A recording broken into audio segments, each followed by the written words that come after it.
Bom dia, boa tarde, boa noite, torcedor e sócio do Clube de Regatas Vasco da Gama e Vasco da Gama SAF. A gente vive falando aqui sobre a história do Vasco. Agora eu quero saber se você conhece a atuação do Vasco durante a Segunda Guerra Mundial. Se conhece, paciência. Mas se não, acompanhe aqui conosco.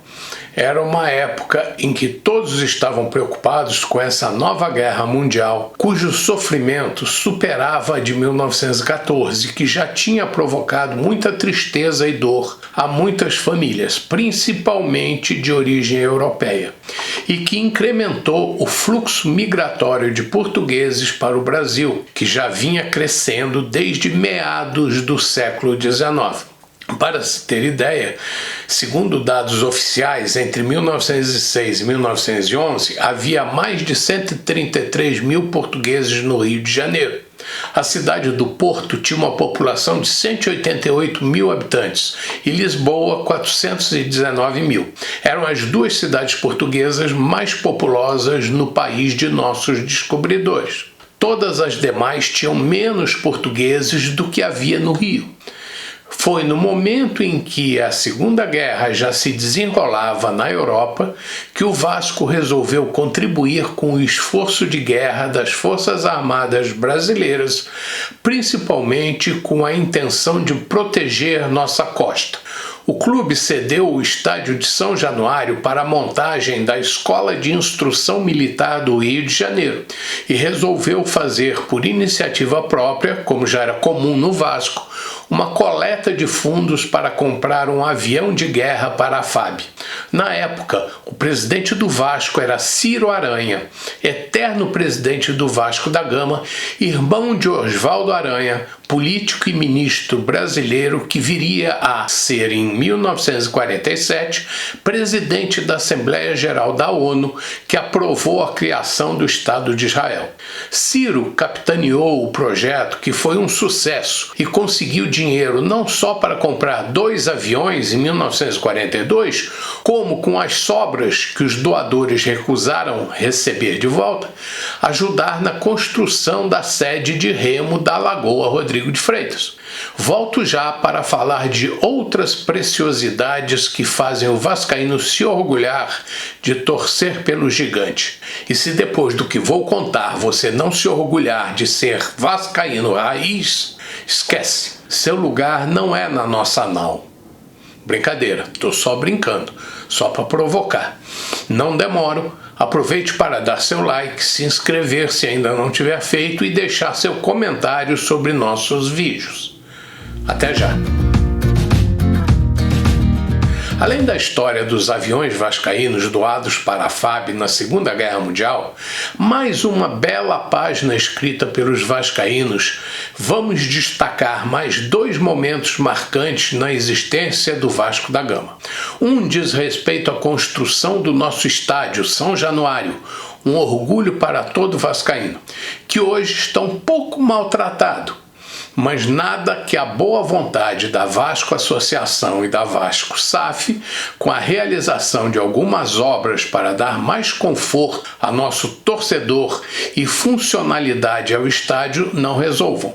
E a outra página que orgulha nosso torcedor é a resposta histórica, mas não simplesmente a resposta. O documento, a carta que o Vasco se sentiu na obrigação de redigir quando a Associação Metropolitana de Esportes Atléticos do Rio de Janeiro, dirigido pelas elites da época, pressionou o Vasco para que não mantivesse em seu time atletas negros, mulatos, pobres e, segundo eles, trabalhadores com empregos não condizentes com os da aristocracia da época. Vou falar sobre a verdadeira razão dessa briga, mas como temos que começar pelo começo, vamos começar então por São Januário, nosso caldeirão. Em 1925, o Clube de Regatas Vasco da Gama adquiriu uma área de 55.445 metros quadrados no bairro de São Cristóvão, no Rio de Janeiro.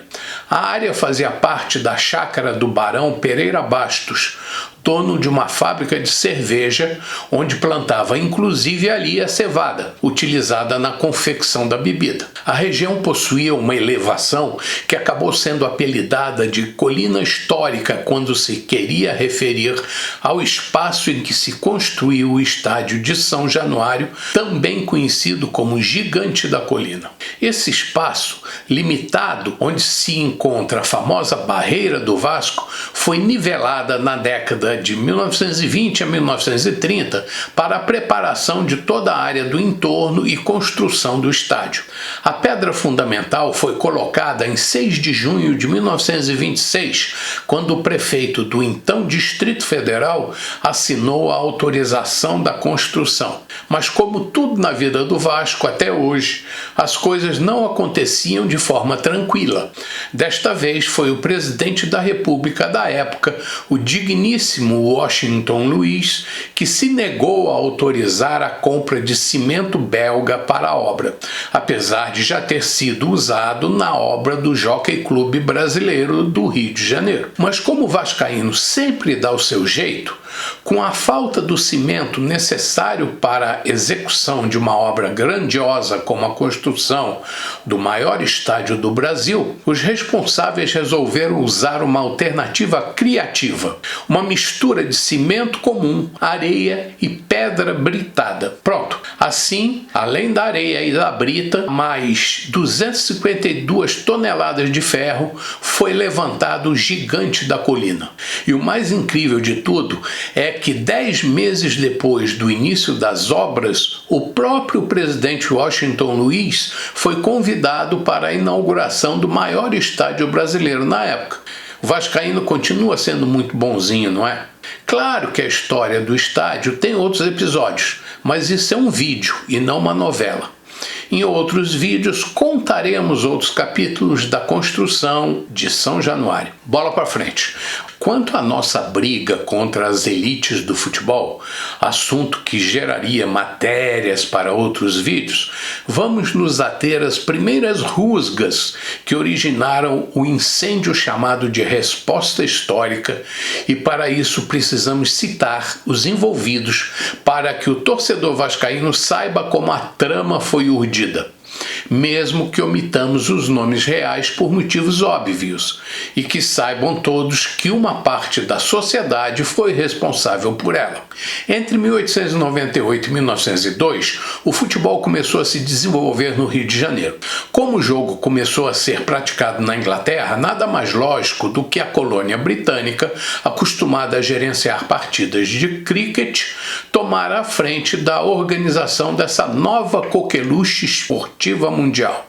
Em 1902 foi criado o Rio Futebol Clube e em 1905 já havia diversos clubes interessados em desenvolver o esporte em terras cariocas. E em julho de 1905 foi criada a Liga Metropolitana de Futebol, comandada por dirigentes pertencentes à elite mais abastada da sociedade carioca.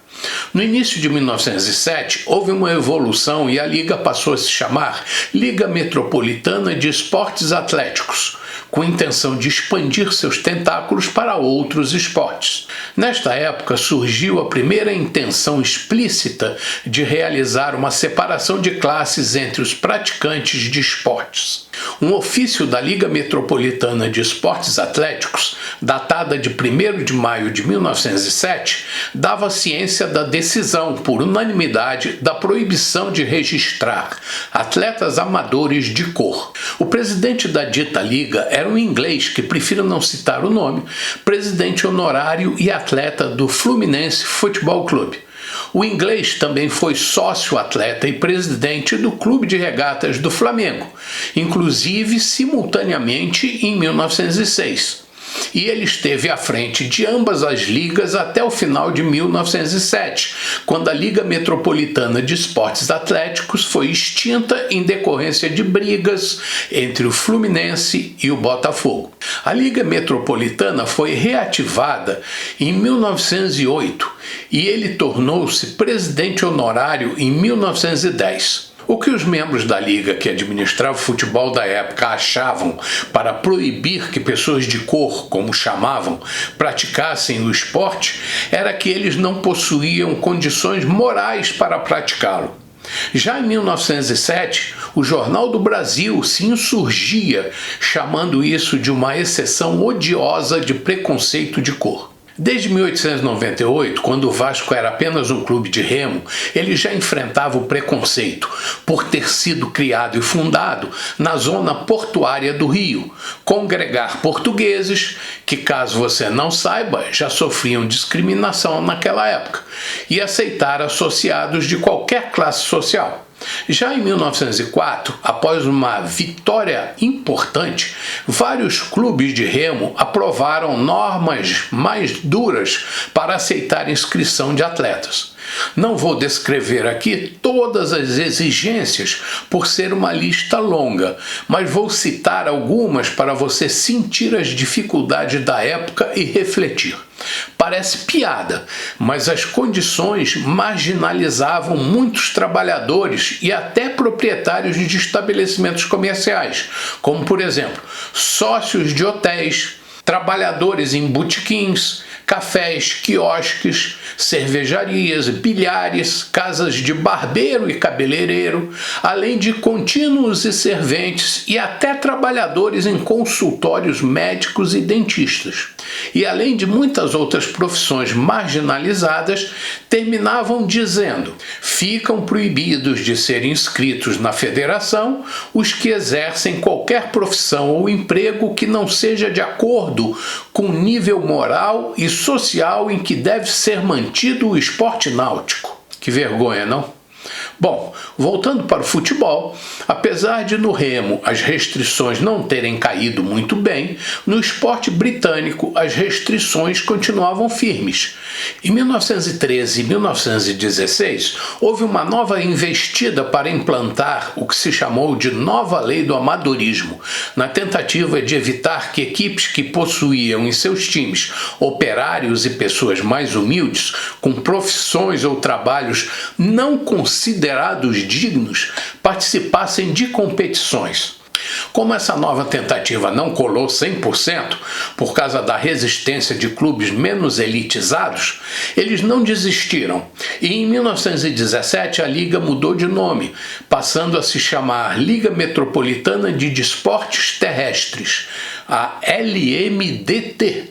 E incluiu algumas restrições e uma delas foi não aceitar analfabetos jogando bola. Num país em que no início do século XX existia uma enorme quantidade de analfabetos, imagine a vergonha dos atletas ao ter que escrever seu nome nas fichas de inscrição na frente da imprensa. E mais ainda se fôssemos analisar o constrangimento entre os imigrantes e pessoas de cor. Com o crescimento do Vasco, galgando todos os degraus de todas as divisões do esporte, a revolta das elites só cresceu após a conquista do campeonato pelo clube em 1923. A revolta foi tão grande que resolveram criar uma nova liga, fato ocorrido em 1º de março de 1924, na sede do Fluminense e com a adesão do América, Botafogo, Flamengo e Bangu, além do próprio Fluminense. Claro que o Vasco, apesar de ter sido campeão e ter gerado as maiores rendas de bilheteria e ter a maior torcida, não foi convidado. Com certeza, a intenção era discriminar o nosso clube para em seguida exigir a exclusão de 12 atletas vascaínos pelas razões discriminatórias já citadas neste vídeo por várias vezes. Apesar do presidente do Vasco ter se reunido com a nova associação, não conseguiu demovê-los da exigência. Como o Vasco não iria virar as costas para seus atletas campeões, o presidente José Augusto Prestes encaminhou para o presidente Arnaldo Guinle, da Associação Metropolitana de Esportes Atléticos, a carta em que desiste de fazer parte da dita associação. Claro que o Vasco foi em frente, mas o resto desta história conto em outro momento, para não correr o risco de estender demais esse vídeo. Se você acha que esse episódio e tantos outros foram esquecidos pelos preconceitos e hoje não significam nada, deixe nos comentários sua opinião. E lembre-se que xenofobia é um tipo de preconceito fruto da aversão, hostilidade, repúdio ou ódio aos estrangeiros, fundamentados em fatores históricos, culturais e religiosos, entre outros, semelhante ao racismo. Você deve ter percebido que meus vídeos não focam primordialmente nos resultados dos jogos do Vasco. Este, por exemplo, é o resultado de histórias ouvidas em família quando era muito pequeno e referendadas por dados de fontes que julguei confiáveis, como o Centro de Memória CRVG, o Espaço Experiência CRVG, o Livro do Centenário, Wikipédia, entre outros. Bom dia, boa tarde e boa noite, torcedor e sócio do Clube de Regatas Vasco da Gama e Vasco da Gama SAF. Não desista do Vasco. Até a próxima.